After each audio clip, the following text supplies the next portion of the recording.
present. Ulanglah. Apa sih simple present itu? Kosakata bukan sih? Ya, oke. Kita perhatikan. Mari kita perhatikan. Yang pertama kita akan bahas dulu tentang artinya. Karena biasanya kalau kita mau memahami sesuatu, kita harus paham dulu artinya apa. Jadi simple present itu terdiri dari 3 subkata. Yang pertama adalah simple, yang kedua adalah present, yang ketiga adalah tense. Simple itu artinya sederhana. Pak, Kemudian, di chat ada yang lagi stroke, Pak. Lihat deh. Tahu alasan apa sih? Oke, lanjut. Di mute ya. Oke. Yang kedua artinya present sekarang. Kemudian yang ketiga tense itu adalah kalimat. Jadi kalau kita gabungkan, simple present adalah suatu kalimat yang menerangkan suatu kejadian di waktu sekarang dan bentuknya itu sederhana.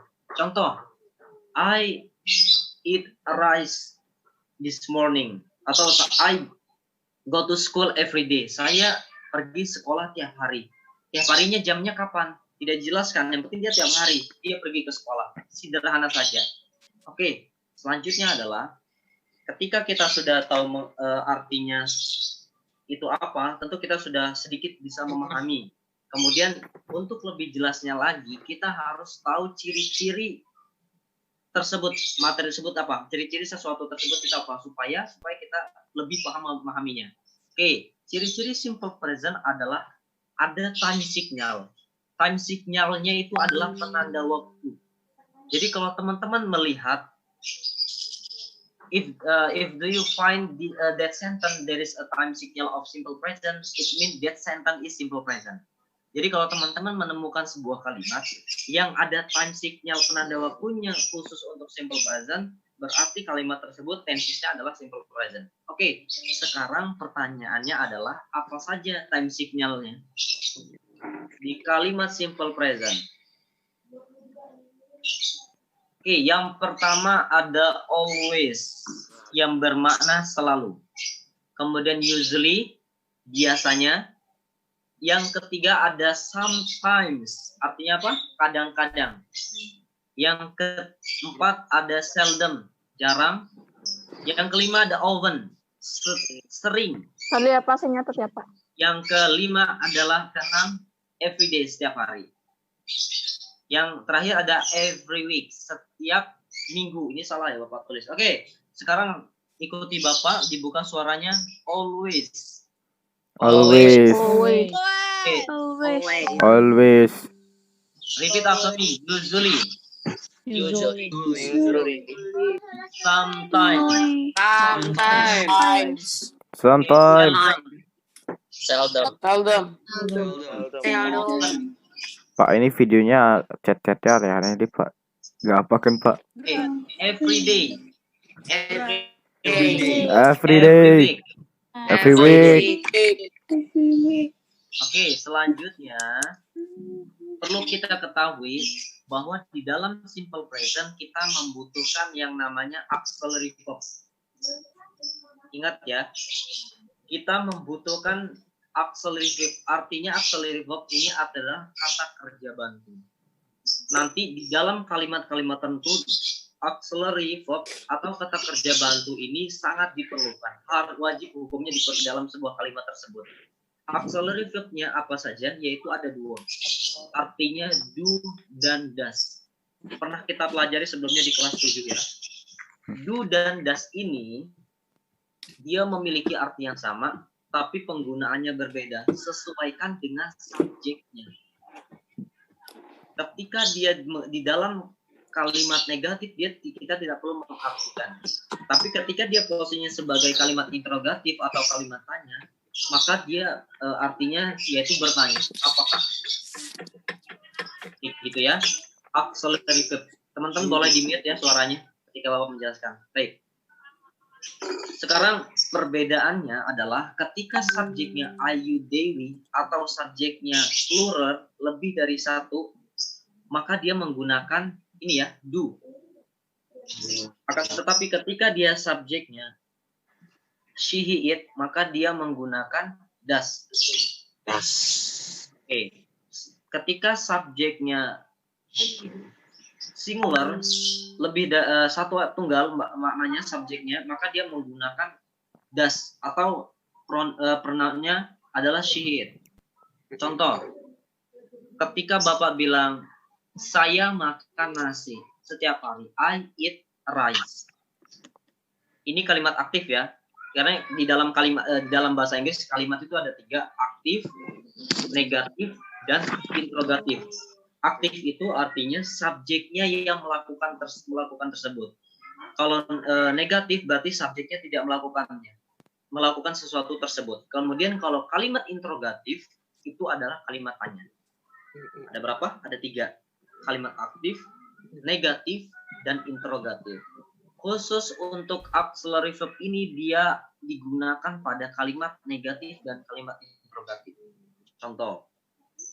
Oke, Bapak jelas pelan-pelan ya. Kita contohnya dulu. Iya, Pak. Saya makan nasi setiap hari. I eat rice every day. Ini kalimat aktif. Ketika saya mau membuat kalimat negatif, berarti saya tidak makan nasi ya. Berarti saya harus menggunakan auxiliary. Sekarang ketika subjeknya saya, maka saya harus menggunakan do. Kenapa? Karena do pasangannya Ayu Dewi adalah auxiliary-nya do. Maka I do plus not eat every day. Saya tidak makan nasi setiap hari. Kemudian kita buat lagi kalimat interrogatif, kalimat tanya. Maka auxiliary-nya ditaruh di depan. Kalimatnya setelahnya sama. Kemudian jangan lupa di akhir kalimat, karena ini kalimat tanya, maka dia menggunakan keterangan tanda tanya. Karena kalau kalimat teman-teman ketika membuat sebuah kalimat interrogatif, ketika tidak ada tanda tanyanya, maka kalimat tersebut kurang tepat ya, masih dikatakan salah. Dan ini hal penting yang perlu diingat. Di dalam bahasa Inggris, kata kerja itu ada 4 jenis. Pertama ada verb 1, verb 2, verb 3, verb S or ES. Di sini ada 2 contoh kalimat, 2 contoh kata ya. Pertama verb 1-nya go, verb 2-nya went, verb 3-nya gone, verb S-nya goes. Artinya datang. Kemudian pergi, artinya gue pergi ya. Kemudian selanjutnya come, datang, verb 1-nya come. Verb 2-nya adalah came, verb 3-nya adalah come, verb S-nya adalah comes. Jadi berbeda. Dalam bahasa Inggris ada kata kerja 1, ada kata kedua, ada kata kerja ketiga, ada kata kerja verb S or ES, itu tergantung penggunaannya. Untuk materi kita hari ini yang simple present, maka kita fokus hanya menggunakan verb 1 dan verb ES. Or ES, verb S or ES. Jadi di dalam simple present tidak ada verb 2, tidak ada verb 3, atau verb 2 or verb 3. Oke ya, ingat simple present hanya menggunakan tenses verb 1 dan verb S or ES.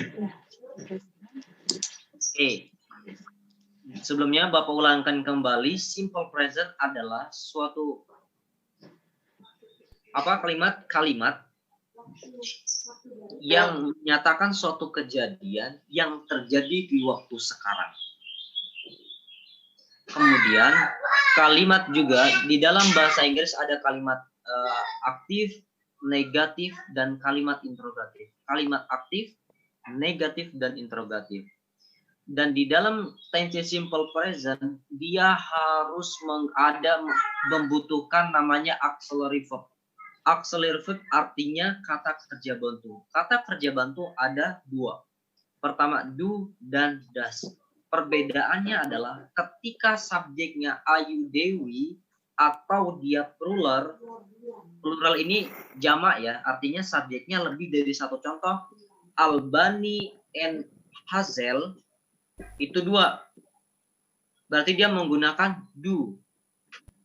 Apakah Albani dan Hazel belajar bahasa Inggris? Berarti do Albani and Hazel study English? Tanda tanya. Tapi ketika hanya Hazel sendiri, apakah Hazel belajar bahasa Inggris? Berarti dia menggunakan das. Karena singular itu tunggal. Does Hazel study English? Kemudian selanjutnya, poin yang selanjutnya adalah di dalam bahasa Inggris kata kerja ada beberapa jenis. Pertama ada verb 1, verb 2, verb 3, atau verb S or ES. Disingkat dia gini ya, biasanya ditulisnya V aja, V1, V2, artinya verb, kata kerja. Oke, direview sedikit, pahamkan. Insya Allah ini lebih simple, karena namanya simple present, maka simple cara kita pahamkan. Simple. Kemudian ini formulanya. Okay, these are the formula. Formula di kalimat positif tandanya plus, negatif tandanya min, interrogatif tandanya ada kalimat tanya, ada tanda tanyanya. Sekarang formula di kalimat simple present di kalimat aktif adalah subject plus verb 1, verb 1 S or ES plus object. Kita praktekkan di kalimat, sebuah kalimat. He goes to office every day. Artinya apa? Dia laki-laki pergi ke Kantor. kantor setiap hari. Sekarang Bapak tanya. Ini verb satunya apa? Verb satunya Go. Goes. Kenapa dia goes? Karena Subjeknya. belakangnya O, Pak. Oke, ya pertama belakangnya O, kemudian dan subjeknya he. Subjeknya. Ini sebenarnya kita review aja ya, karena ini materi kelas 7. Oke, ingat formulanya, diingat subject plus verb 1 or S or ES plus object.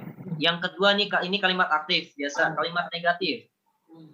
Rumusnya subject plus do or does plus not plus verb 1 plus object. Ingat, kata kerjanya kata kerja pertama.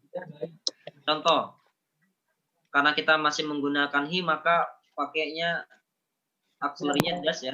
He does not go to office every day. Atau biasa disingkat don't ya. He doesn't. Cara bacanya singkatnya. He Go to school. go to office every day. Oke, kemudian yang intro ini kalimat contoh kalimat negatif. Sekarang kalimat interrogatif, kalimat tanya. Formulanya adalah do or does plus subject plus verb 1 plus object. Jadi kalimatnya sebenarnya sama seperti kalimat aktif, auxiliary-nya di depan. Contoh, does he go to office every day? Apakah dia pergi ke kantor setiap hari? Oke, gampang ya. Jadi Bapak ulangi lagi simple present formulanya. Kalau umpamanya dia kalimat positif, subject plus verb 1 S or ES plus object. Kemudian ketika dia negatif, subject plus or does plus not verb 1 plus object. Ketika dia interrogatif, formulanya adalah do, does plus subject plus verb 1 plus object. Oke. Bapak rasa materinya simpel, maka penyampaian juga sangat sederhana. Ya, insya Allah kalian Bapak paham. Kemudian the next, any question?